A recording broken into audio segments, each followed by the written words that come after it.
Assalamualaikum warahmatullahi wabarakatuh. Alhamdulillahirabbil alamin. Wassalatu wassalamu ala asrofil anbiya'i wal mursalin wa ala alihi washabihi wa man tabi'ahum bi ihsanin ila yaumidin.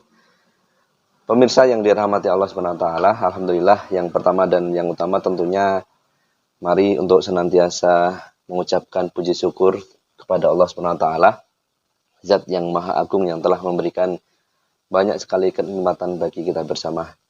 Keimanan, keislaman, kesehatan, hidayah, inayah, taubat, istiqomahan, kesempatan yang semuanya diberikan pada kita semua dan dalam kebaikan ya, dalam kondisi yang terbaik selalu.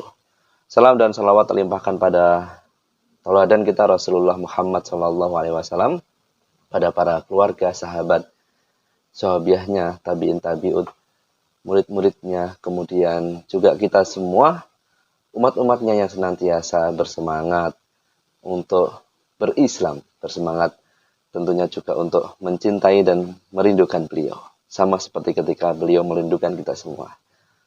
Tema dari nasihat kali ini adalah tentunya tetap dalam hal berpuasa. Berpuasa yang kemudian kita ditempa selama 1 bulan penuh ternyata memiliki banyak hikmah dan kebaikan di dalamnya. Jadi hikmah dan kebaikannya tidak hanya bersifat spiritual saja, tetapi juga ternyata bersifat moral dan tentunya juga bersifat sosial. Jadi sangat multidimensional.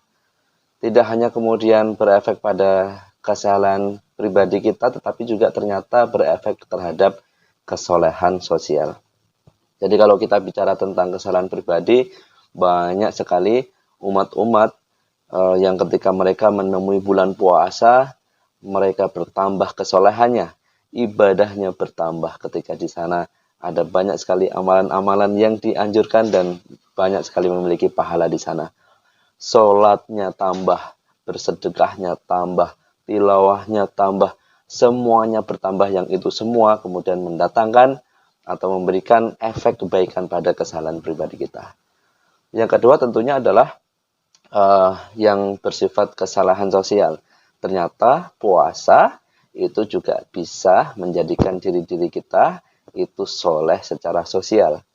Kalau kita bicara tentang kesalahan sosial, tentunya banyak sekali yang kemudian bisa dikupas di sana. Yang pertama, puasa. Ternyata dengan berpuasa kita bisa menahan diri dari haus, kita bisa menahan diri dari lapar, yang artinya itu adalah kita dalam posisi lapar. Orang yang kemudian tidak pernah lapar tidak mungkin bisa merasakan seperti orang-orang yang kemudian miskin di sana itu ya. Karena ketika dia kenyang terus, ya sudah, berarti dia tidak memiliki kepedulian sosial pada orang-orang yang lapar. Makanya kemudian ketika Malaikat Jibril menawarkan kekayaan kepada Rasulullah, bukit emas pada saat itu, Rasulullah menjawab, biarlah saya lapar sehari dan saya kenyang sehari gitu ya. Karena memang Rasulullah juga pengen merasakan lapar, pengen merasakan seperti yang kemudian umat-umat yang lain yang rasakan seperti itu.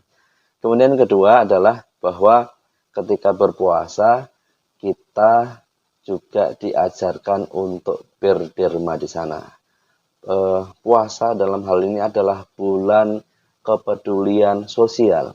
Banyak sekali ketika puasa itu datang, Ramadan itu datang, seolah-olah kemudian menjadikan momentum bagi kita semua untuk tambah berbagi dan tambah berbagi. Rasulullah juga seperti itu. Beliau mencontohkan tentang berbagi, tentang berderma, yang istilahnya sampai kemudian dermanya Rasulullah itu melebihi kencangnya angin. Kemudian yang berikutnya adalah ada konsep zakat fitrah di sana, di mana zakat fitrah ini juga nilainya ternyata memiliki kesalahan sosial, karena di sana ada efek berbagi juga.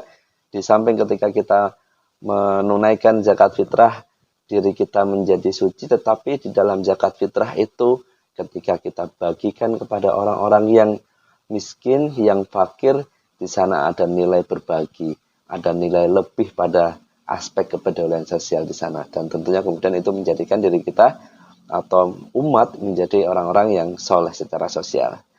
Yang berikutnya, pemirsa yang dirahmati Allah SWT, semua itu tentunya mengajarkan pada kita untuk menjadi umat-umat, menjadi hamba-hamba yang memiliki mental giver, not taker.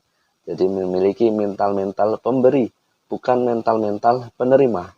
Makanya kemudian ketika kita sudah digembleng 1 bulan penuh, di sana memiliki nilai-nilai kebaikan yang luar biasa, kita merasakan lapar, kita merasakan berbagi, kita merasakan bahwa kita juga berzakat di sana, berarti kita sudah digembleng dan kita digembleng, ditempa menjadi orang-orang yang memiliki mental pemberi. Tentunya itu juga harusnya memiliki efek yang lebih jauh atau efek yang kemudian tetap dirasakan ketika kita sudah melewati bulan Ramadan itu. Waktu yang cukup selama bulan Ramadan untuk menjadikan diri kita orang-orang yang di samping soleh secara pribadi tetapi juga soleh secara sosial.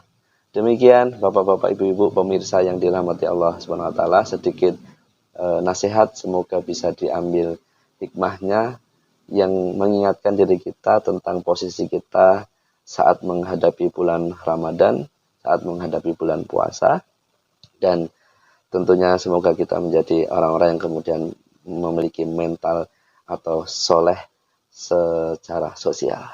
Assalamualaikum warahmatullahi wabarakatuh.